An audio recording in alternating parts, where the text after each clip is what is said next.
Hello and welcome back to Tea and Takeaways. My name is Vanessa Jesus Guzman. I'm a licensed therapist, but for today, I am just sharing some tea, some takeaways on the most recent Hulu hit called Good American Family. So I want to tell you that as soon as I heard it, first it's Pompeo, who's from Grey's Anatomy, who we all know she's a phenomenal actress. But as soon as I heard that it was a story about an orphan who was adopted, or an orphan of some sort who was adopted by a family, but she was actually older than she really was. It reminded me automatically of the movie The Orphan. I forget what year it was from, and it's so funny because I think it was in episode 3 or 4. The episode actually alluded to that movie. And I've got to tell you, I am really into horror movies. Not really, but I enjoy them. And I've watched, from when I was a little kid and Chucky and Nightmare on Elm Street and that type of thing to now like The Saw and like It and all of the horror movies. I think The Orphan is the scariest movie I've ever seen because it was just bananas how a little girl was actually an adult and doing all of these malicious things. So, supposedly, this story is a real life story, and it obviously takes some elements and then makes some Hollywood so that you and I can sit here and chat about it. But it's about this little girl who they thought she was around 7 or 8 years old, but she actually ends up being 22. So, some things that, as a licensed therapist, especially as a therapist who works with kids and families, some things really stood out. And the first one that I want to tell you is first a relationship between the mom and dad.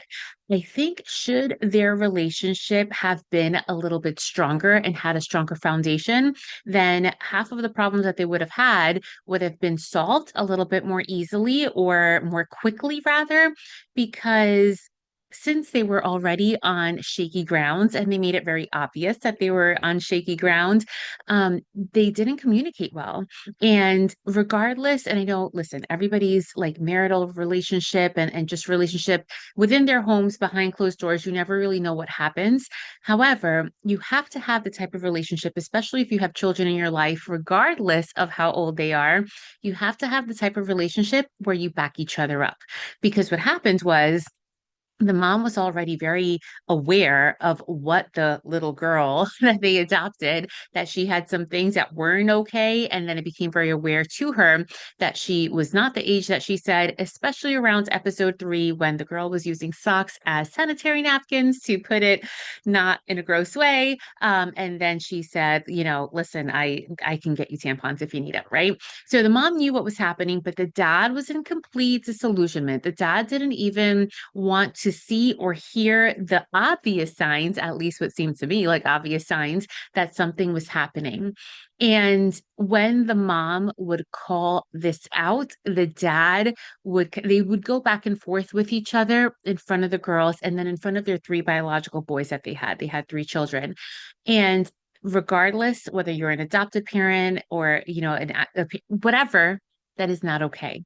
When you and a partner are really whether it be in a disagreement or kind of deciding, even forget the disagreement part, deciding on what's going to happen with the kids, you have to do it in a united front, okay? And you cannot have these disagreements, especially when it comes to like whatever's happening with them. You cannot have it in front of them because kids right away are going to know, oh, okay, mom feels this way about this and dad feels this way about that. And they know how to pin you guys up against each other so that they get their way. And that's with normal kids, not with like a psychopath that is trying to impersonate a child. So that was the number one thing. Their relationship definitely had to be much, much better. And also remember that if your relationship is on rocky ground, whether you're going to be an adoptive parent or a birth parent, do not have kids to save the relationships. You have to save the relationship on your own before you bring any kids into your life because it's a lot. Okay, moving on to the second thing. The second thing that really stood out to me is developmental signs that we should really be aware of, even if you are not a therapist or an educator that works with kids, so that you know where your kids should be. Now, this is really hard because sometimes, especially if we're a parent of multiple kids, of more than one, or if we have kids in our lives that we know quite well, we start to compare them and we start to say, well, wait, this one did this at this age. Why isn't this doing that at that age? That type of thing. Remember that there is a range. However, within this range, there are developmentally appropriate milestones and actions that they should be doing. I mean, right now, even my baby, Miss Rachel, at the bottom of her episodes, she puts, okay, by 9 months old, they should be clapping, or whatever it is. So you want to have an idea a little bit of what your kid is doing by when. And this is not because you think that your child is impersonating a child, right? They're a 22-year-old at heart, so that's not for that reason. But really it's because the mom's oldest child has autism. And what is really important within the show is that the doctors didn't agree with her and her husband didn't agree with her. And she was the only one who was like, no, there's something here. And then finally they found out that the boy has autism. As a parent, you are the one who knows your kids best.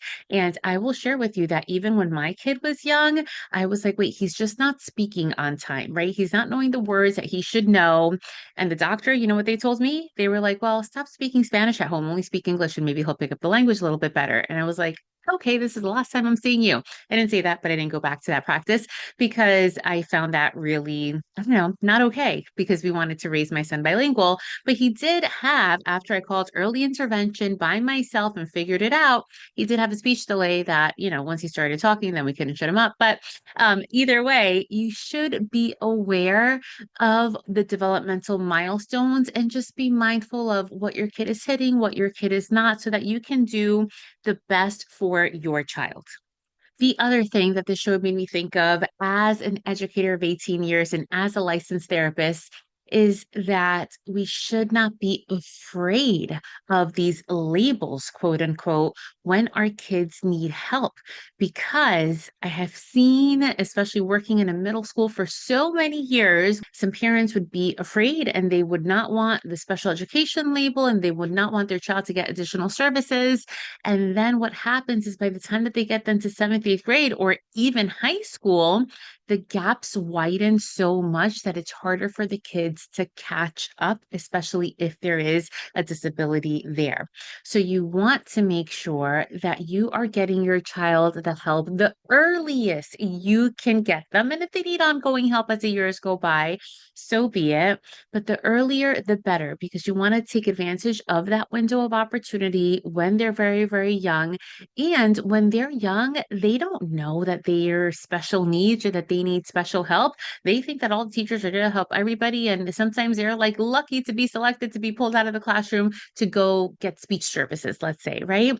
So the earlier they need help, the better, so that gaps don't widen later on. Okay, and these takeaways again are only for episodes 1 through 4 of the Good American Family series. And the last thing that I want to mention is that if you have enough self-awareness to know that your family has perhaps been through some trauma, or that you yourself have unresolved issues from your past, from your childhood, please do not even yourself. Do your kids the favor and get that trauma resolved.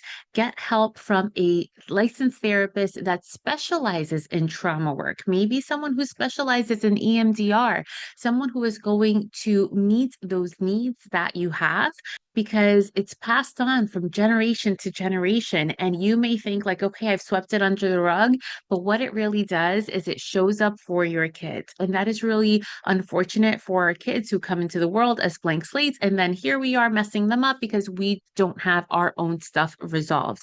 So it was very clear that mom had her own issues from the way that she was raised and the way that her mom interacted with her dad. And then it was very clear that dad has his own issues, that he couldn't almost stand up on his own 2 feet, and that he really was almost dependent on mom for certain things.